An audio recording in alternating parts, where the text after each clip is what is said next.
Both supposed to and meant to are used to talk about things we expect, but they have different meanings. Supposed to is used when there is a rule, a duty, or an expectation. It means something should happen because of a law or a plan. Both of these expressions are always followed by the infinitive form of a verb, which is the base action word, like eat, arrive, or call.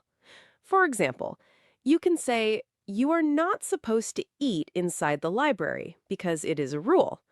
Another example is, "The train is supposed to arrive at 5 o'clock," which means that is the schedule. Meant to is used when we talk about a purpose or an intention.